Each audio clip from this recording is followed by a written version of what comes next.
बिस्मिल्लाहिर्रहमानिर्रहीम। अस्सलाम वालेकुम। मैं हूं आपका मेज़बान आकिल हुसैन बाकरे। नाजरीन, अब से कुछ देर पहले पाकिस्तान तहरीक इंसाफ के सदर साबिक वज़ीर आला पंजाब परवेज़ इलाही के हवाले से एक अफसोसनाक खबर मौसूल हो चुकी है।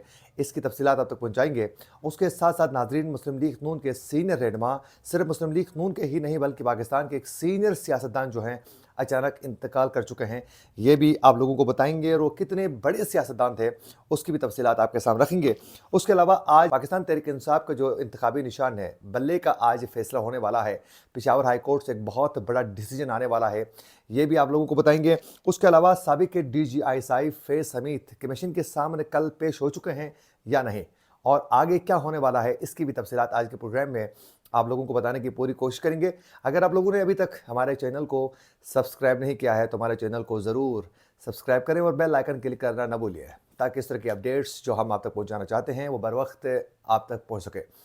अगर आप लोग हमारे वीडियो को लाइक या फिर शेयर कर लेते हैं तो उससे यकीनन हमारी हौसला अफजाई हो जाती है और हम मज़ीद रिसर्च करके अच्छे प्रोग्राम्स आप तक पहुंचाने की पूरी कोशिश करते हैं। हमारे फेसबुक पेज को भी लाइक और फॉलो करना ना भूलिए।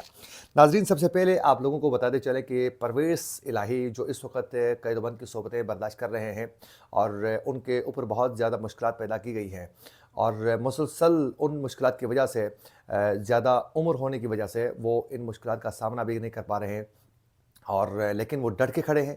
उन्होंने कोई कंप्रोमाइज़ नहीं किया है। अगर वो भी प्रेस कॉन्फ्रेंस करते पाकिस्तान तहरीक इंसाफ के दीगर रहनुमाओं की तरह तो वो इस वक्त जेल से कब के छुट चुके होते और तमाम उनके गुनाह साफ़ हो चुके होते। लेकिन एक इमरान खान का साथ देने की वजह से, पार्टी के साथ स्टैंड लेने की वजह से अभी तक परवेज़ इलाही वो शख्स जो कल तक एस्टेब्लिशमेंट के बहुत ही करीबी समझे जाते थे, वो इस वक्त कई मुश्किलात का वो सामना कर रहे हैं।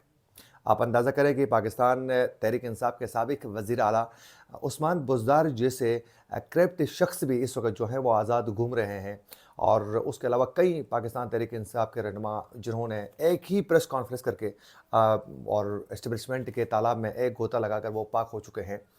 वहीं दूसरी जानिब परवेज़ इलाही को सिर्फ़ और सिर्फ इमरान खान के साथ वफ़ादारी निभाने पर इस वक्त बेशुमार मुश्किलात पैदा की गई हैं। आज भी उनकी तबीयत नासाज होने की वजह से पहले तो उन्हें जेल का जो हॉस्पिटल है वहाँ उनका चेकअप करवाया गया और कंफर्म करने के लिए कि आया वो बीमार हैं या फिर बहाना कर रहे हैं।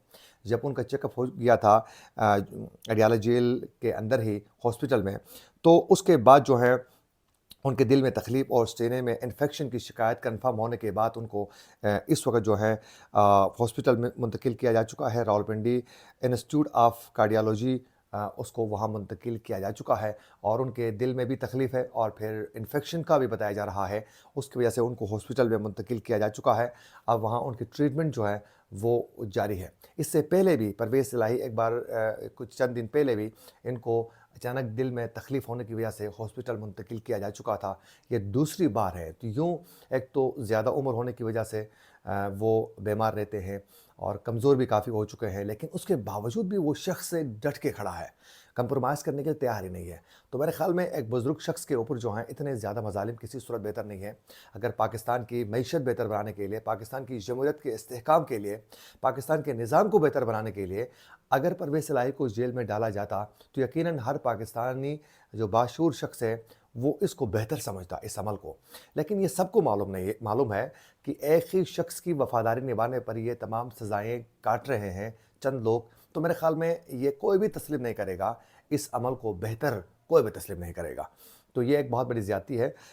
इस तरह सियासतदानों को तोड़ना मेरे ख़्याल में किसी सूरत मुनासिब नहीं है। वहीं दूसरी जानिब नाजरीन, साबिक के वज़ीर ख़जाना सरताज अज़ीज़ जो हैं वो गुज़िश्ता रोज़ वो इंतकाल कर चुके हैं। बहुत बड़े सियासतदान थे। इनके हवाले से कुछ तफसीलात आपके सामने रखूँगा। नाजरीन, सरताज अज़ीज़ 7 फरवरी 1929 में नौशेरा में पैदा हुए। उन्होंने तहरीक पाकिस्तान में भी हिस्सा लिया।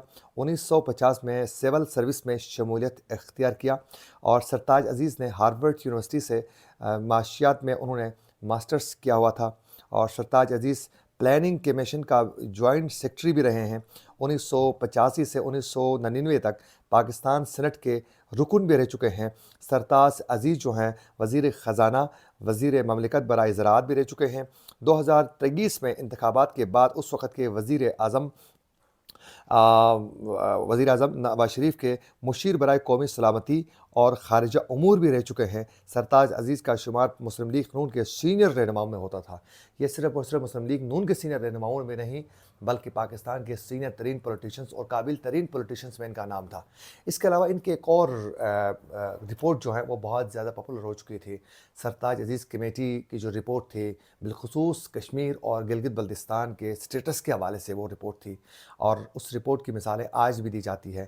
بہت ہی کمال کی رپورٹ انہوں نے لکھی تھی، تمام فیکٹس جو ہے اس میں رکھی تھی انہوں نے، اور اس رپورٹ کی وجہ سے گلگت بلتستان کی آئینی جو پوزیشن ہے اس کو وہ واضح کر چکے تھے۔ لیکن بدقسمتی کا عالم یہ ہے کہ پاکستان میں ان چیزوں پر عمل پوری طریقے سے نہیں کیا جاتا ہے۔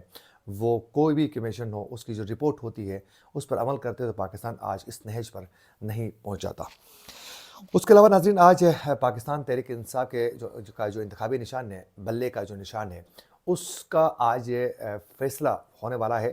پشاور ہائی کورٹ نے P T I intra party election اور انتخابی نشان بلے کا جو نشان ہے اس کیس پر الیکشن کمیشن کی نظرثانی اپیل پر فیصلہ جو ہے وہ محفوظ کر لیا ہے، اور یقیناً تحریک انصاف کے لیے یہ کیس بہت بڑا کیس ہوگا، کیونکہ اس سے پہلے ہوا کچھ یوں تھا کہ الیکشن کمیشن کی جانب سے پاکستان تحریک انصاف کے انٹرا پارٹی انتخابات کو کالعدم قرار دیتے ہوئے انتخابی جو نشان تھا بلے کا وہ تحریک انصاف سے چھینا جا چکا تھا۔ اس کو چھیننے کے بعد پشاور ہائی کورٹ کی جانب سے الیکشن کمیشن کا اس فیصلے کو معطل کرتے ہوئے، الیکشن کمیشن کے فیصلے کو کا جو فیصلہ تھا انٹرا پارٹی انتخابات کا، اس کو معطل کرتے ہوئے دوبارہ تحریک انصاف کو پشاور ہائی کورٹ نے بلے کا نشان بحال کر دیا تھا۔ اس کے بعد وہیں عدالت کے اندر ہی الیکشن کمیشن نے دوبارہ نظرثانی کی اپیل دائر کی تھی۔ اس کا فیصلہ جو ہے دونوں فریقین کے دلائل سننے کے بعد فیصلہ محفوظ کیا جا چکا ہے، لیکن کچھ جو ریمارکس سامنے آئے ہیں اس سے یہ صاف ظاہر ہو رہا ہے کہ ممکن ہے کہ تحریک انصاف کو بلے کا نشان ہر صورت ملے گا، کیونکہ اس میں باقاعدہ ریمارکس دیتے ہوئے عدالتی ریمارکس یہ ہے کہ ایک ہی جماعت کو دیوار سے لگانا، ایک ہی جماعت کو ٹارگٹ کرنا یہ کسی صورت بہتر نہیں ہے۔ الیکشن کمیشن کا کام ہے انتخابات کروانا، اور وہ انتخابات کروانے کے لیے تمام تر اپنی جو آئینی ذمہ داری ہے وہ پوری کرے۔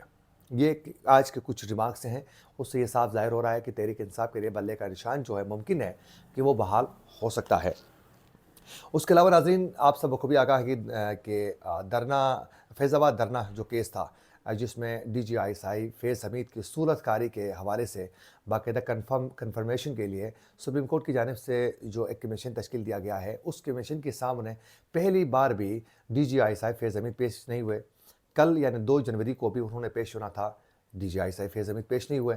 اس کے بعد ویڈیو لنک کے ذریعے اب بتایا جا رہا ہے کہ ان کا بیان، ان کا موقف ریکارڈ کرنے کے بارے میں سوچا جا رہا ہے، لیکن مسلسل جو ہیں انہوں نے وائلیشن کر کے وہ پیش نہیں ہوئے۔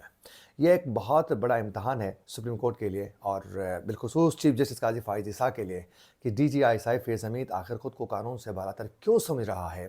ایک سابق D G I S I اتنے پاورفل ہیں، جبکہ دوسری جانب پاکستان کی جو اصل حکمران ہیں، جو سیاستدان ہوتے ہیں، وہ دھکے بھی کھا رہے ہیں، ان کے گریبانوں میں پکڑا جا رہا ہے۔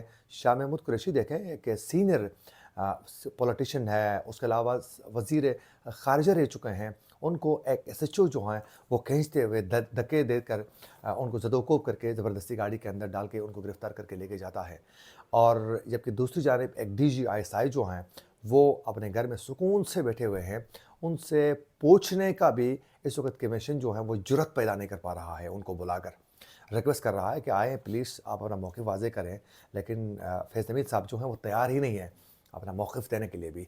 تو پاکستان کی اشرافیہ کی یہ ایک لیول ہے، اندازہ کریں کہ وہ اپنا بیان تک بھی سامنے آ کر دینے کے لیے تیار نہیں ہوتا ہے۔ یہ تھی کچھ اپڈیٹس جس کی تفصیلات آپ تک پہنچانا چاہ رہے تھے۔ اسی کے ساتھ اپنے میزبان عاقل حسین کو دیجیے اجازت، اللہ نگہبان۔